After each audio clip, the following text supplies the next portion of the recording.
આપનું શુભ નામ? મારું શુભ નામ અભિષેક રોય, વિશ્વાસ ચેરિટેબલ ટ્રસ્ટના પ્રેસિડેન્ટ છું. શું કામ કરો છો આપ? અમે ઉત્તરાયણ દરમિયાન જે ઘાયલ પક્ષી ઇન્જરી થાય પક્ષીઓને એની સારવાર કરીએ છીએ. અહીંયા આપણે અત્યારે લાંબા પશુ દવાખાને એનું મુખ્ય સારવાર કેન્દ્ર છે.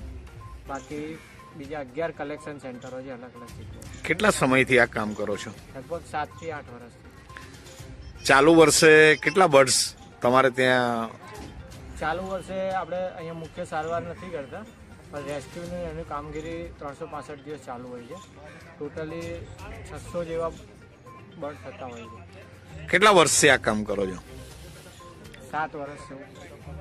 7 વર્ષથી. આ સિવાય બીજું 12 મહિના માટે બીજા શું શું કામ કરો છો? 12 મહિના સિવાય બીજા દિવાળી ઉપર જે અનાથ બાળકો હોય એ લોકોને કપડાં છે એનું વિતરણ કરીએ છીએ. પ્લસ ઉનાળામાં કુંડા વિતરણનો પ્રોગ્રામ હોય છે. ચોમાસા સ્ટાર્ટિંગ થઈ જાય એના પહેલાં બીજા વીક પછી વૃક્ષારોપણનો કાર્યક્રમ બી કરીએ છીએ. શુભ નામ બોલો આપનું દાદા. મારું નામ વિજયકુમાર દિનકરરાવ પ્રધાન. દાદા શું કામ કરો છો તમે અહીંયા? અમે લોકો અહીં આપણા નિસ્વાર્થ ચેરિટેબલ ટ્રસ્ટ દ્વારા આપણે અહીં એક પશુ સારવાર કેન્દ્રમાં બર્ડ કેમ્પ કરીએ છીએ અને એની અંદર અમારું ટેમ્પરરી સેટઅપ હોય છે. આ ટેમ્પરરી સેટઅપની અંદર અમારી પાસે ગયા વર્ષ સુધીમાં 5 ડૉક્ટર અમારા ચેન્નાઈથી આવતા હતા, 1 ડૉક્ટર ઓમાનથી આવતા હતા અને ગુજરાત ગવર્મેન્ટથી અમને ડૉક્ટર પ્રોવાઈડ કરતા હતા.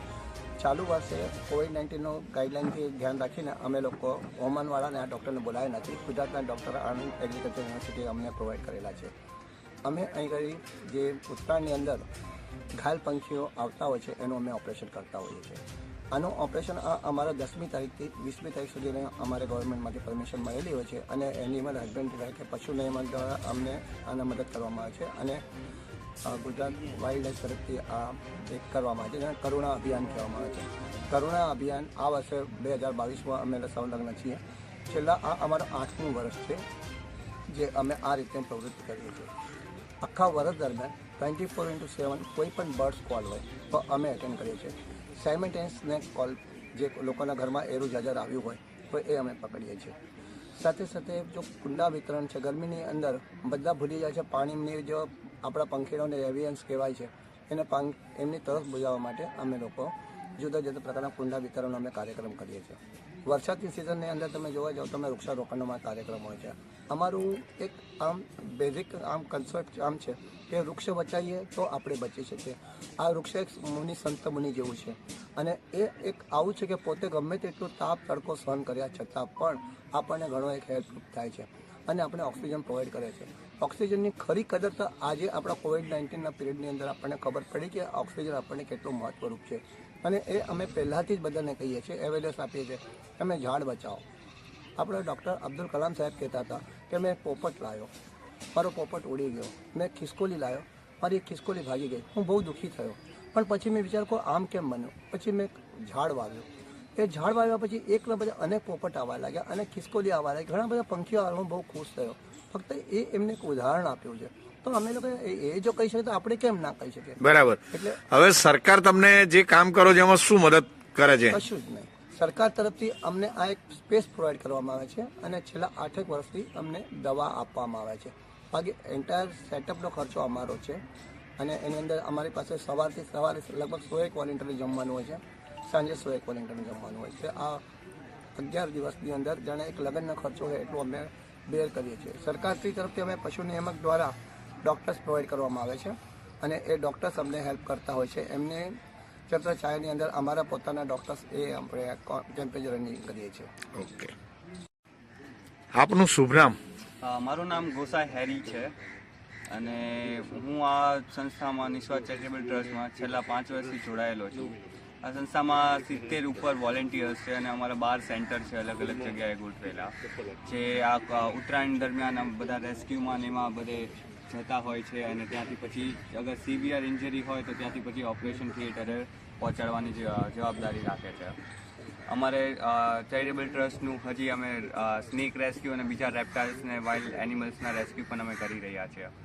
આમાં અમે 365 ડેઝની સર્વિસ આપીએ છીએ અને કોઈ પણ જાતના વાઇલ્ડ લાઈફ એનિમલ ક્રીચર હોય એ લોકોને એમની પ્રોપર ટ્રીટમેન્ટ સહિત અને રિલીઝ કરવાની જવાબદારી પણ અમે ધરાવીએ છીએ. કોઈ પણ ટાઈપની છેતરણી ન થાય અને કોઈ પણ આપણે ઇલીગલ ધંધા ન થાય એ ગવર્મેન્ટના રૂલ્સ પ્રમાણે અમે ફોલો કરતાં બધી જે પણ કામગીરી કરીએ છીએ એ બધું ફોલો કરીએ છીએ. ગયા વર્ષે આ જ કેમ્પમાં COVID-19ના લીધે SOP ગાઈડલાઇન્સ પ્રમાણે પીપી કીટ અને બીજા બધા પણ જે ગાઈડલાઇન્સ હોય છે એ બધી પૂરેપૂરી ફોલો કરી છે. એ કઈ ટાઈપના કોઈ પણ એવું ના થાય કે તમને લાગે કે આ વસ્તુ ફોલો નથી થઈ કે કોવિડ છે કે કોઈકને ફેલાઈ જશે નહીં. બધી ટાઈપની આપણે પ્રિકોશન્સ રાખ્યા છે અને આ વર્ષે પણ આપણે પ્રિકોશન્સ રાખવામાં આવ્યા છે. અને બર્ડ ફ્લૂ આ વખતે જોવા જાવ તો ઓછો થયો છે ગયા વર્ષે કરતાંની, બહુ સારું છે. જેનાથી માણસો અવેર થતા જાય છે ઉત્તરાયણ માટે, જ્યાં પક્ષી બચે છે એટલે એ વધારે સારું રહે છે આમાં. અચ્છા, તમારો કોઈ હેલ્પ નંબર છે? લોકોને તમે એ હેલ્પ નંબર આપો જેનાથી ગમે ત્યારે એ લોકો તમારી મદદ મેળવી શકે. હા, અમારો હેલ્પલાઇન નંબર છે, હું તમને જણાવી દઉં. 72020 18-881. એમાં બીજા 2 છે જેમાં છેલ્લે તમે 82-83 કરીને તમે અમને કોન્ટેક્ટ કરી શકો છો.